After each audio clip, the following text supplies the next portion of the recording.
Good morning to all of you. Hello everyone. Now हम सभी आपको बताना चाहते हैं कि कोरोना के कारण आज हम सभी लॉकडाउन के अंदर घर के अंदर फंसे हुए हैं और इसी दौरान सोचे पढ़ाई की बर्बाद करें। तो स्टार्ट करते हैं आज के टॉपिक से। आज का टॉपिक रहेगा हमारा लिविंग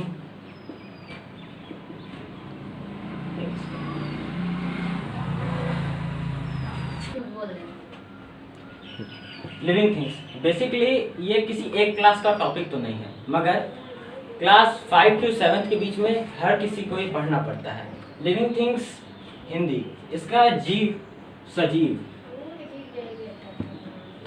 सजीव इसी से क्लियर होता है कि हर वो चीज़ जो जीवित है वो सजीव कहलाती है। एज ए इंग्लिश में आप समझे तो लिविंग थिंग्स को अगर आप कैटेगराइज करना चाहते हैं तो कुछ बेसिक नीड्स होते हैं, कुछ बेसिक प्रोसेस होते हैं जो फॉलो करते हैं in respect to non living things. इसी कारण से वो दोनों सेपरेट आउट होते हैं। जैसे कि वो कुछ प्रोसेस है डाइजेशन,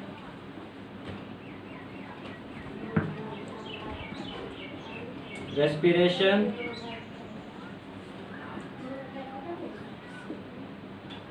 सेंसेशन, लाइफ साइकिल, कुछ और पॉइंट्स है।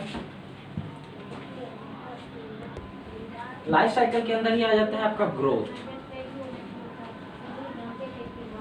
फिर कुछ और पॉइंट्स है जैसे रिप्रोडक्शन,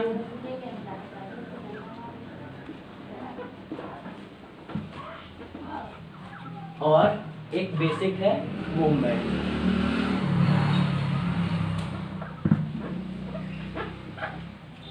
इन सब के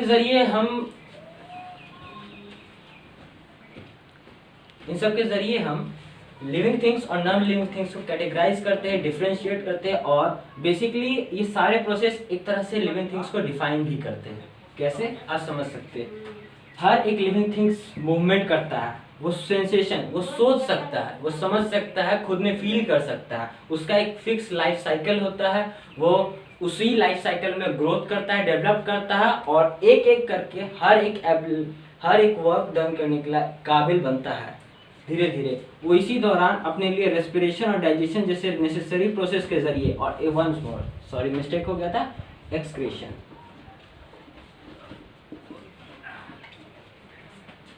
रेस्पिरेशन, डाइजेशन और एक्सक्रीशन के जरिए अपने लाइफ के बहुत से पार्ट को इसी के जरिए पूरा करता है। इन्हीं सब प्रोसेस में लाइफ जो होता है एक लिविंग थिंग्स का पूरा बटा रहता है। अब लिविंग थिंग्स कैसे कैसे ये प्रोसेस करते हैं इसे आप हायर क्लास में अगले मेरे वीडियोस में आराम से समझ सकेंगे कि कैसे एक लिविंग थिंग्स के लिए डाइजेशन, रेस्पिरेशन, एक्सक्रीशन कितना ही ज़रूरी है, एक कैसे वो एक सेंसेशनल लेवल बनता है। धीरे धीरे विद ग्रोथ उसका लाइफ एक न्यू बॉर्न बेबी की तरह, एक अगर ह्यूमन में देखें तो न्यू बॉर्न बेबी के से एक ओल्ड मैन तक डेवलप होता है। बीच में हर एक फेज को वो कंप्लीट करते हुए आगे बढ़ते जाता है।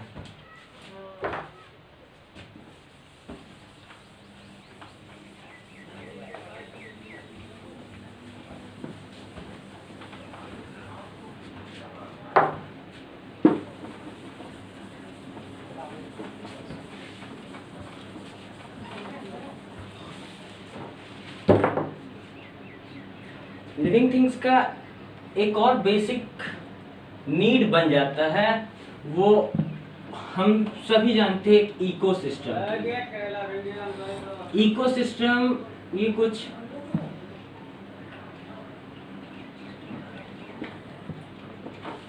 वर्ड्स में मत जाइएगा, ध्यान दीजिएगा क्या कह रहे हैं। इकोसिस्टम कुछ 3-4 चीज़ों से बना होता है। हमारे आसपास का पर्यावरण ही हमारा इकोसिस्टम होता है एक तरह से।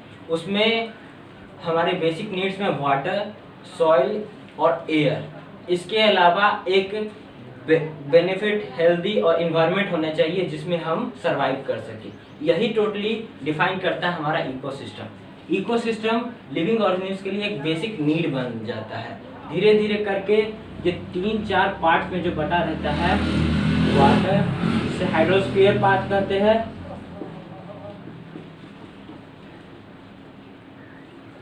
सॉइल और लैंड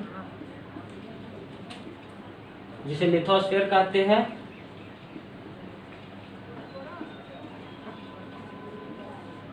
एयर जो एटमॉस्फेयर के अंतर्गत आता है,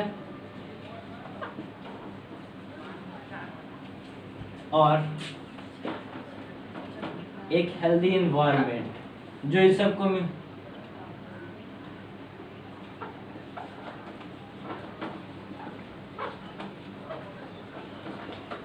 के अंतर्गत एक प्रोवाइडेड एरिया देखता है लिविंग ऑर्गेनिज्म के लिए। बेटर रहता है कि ये तीन मिला करके एक हेल्दी एनवायरनमेंट बेटर तरीके से बनाते हैं। आप अगर और बेहतर से समझना चाहते हैं तो आगे के चैप्टर्स में आपको ज़रूर इन तीनों के बारे में पढ़ना है, तो उन्हें ज़रूर देखिए अपने नोट्स में और आगे के लेक्चर्स में। अब इस समझने में आसानी होती है कि लिविंग थिंग्स और नॉन लिविंग थिंग्स में डिफरेंस कैसा है। उन प्रोसेस के ज़रिए एक जनरल से चीज़ समझिए। अगर आप एक कोने में लिविंग थिंग्स को ले ले और दूसरे कोने में नॉन लिविंग थिंग्स को ले ले, आप शॉर्टली इजीली इन्हें डिफरेंशिएट कर सकते हैं कुछ एग्जांपल्स के जरिए भी। जैसे एग्जांपल में अगर आप ले तो ह्यूमन यानी हम, इंसान हुए, जो भी पेड़ पौधे, प्लांट्स, और जितने भी क्रिएचर्स हैं, एनिमल्स हुए,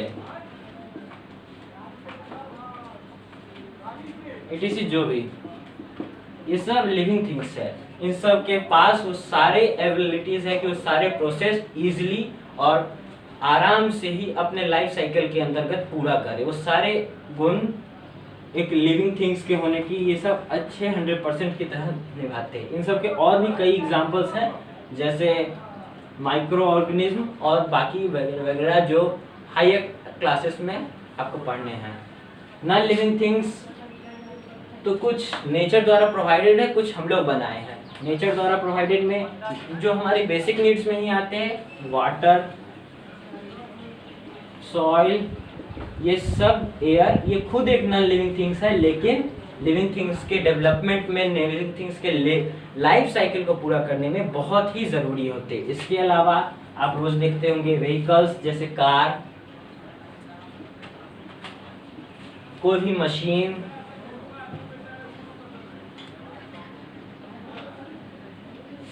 और जितनी भी चीज़ें हैं जिनमें मूवमेंट जनरली आप नहीं देखते, ऑटोमेटिकली जो सेल्फ से मूवमेंट नहीं करते, जिसमें सेंसेशन नहीं होता, जो खुद से सोच नहीं सकते, वैसी चीज़ें।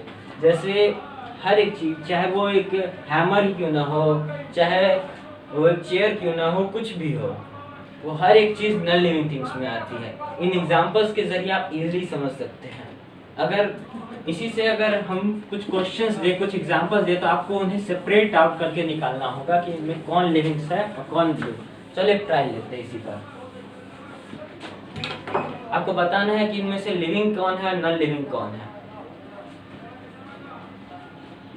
वीट, गेहूं, लिविंग है या नॉन लिविंग, आपको बताना है। आराम से पॉज करके समझ के कमेंट के जरिए जैसे भी हो इसे सॉल्व कीजिए, और वीडियो पॉज करके पहले सॉल्व कीजिएगा, फिर उसके बाद वेट करके देखिएगा वीट क्या है, लिविंग है या नॉन लिविंग, आपको बताना है।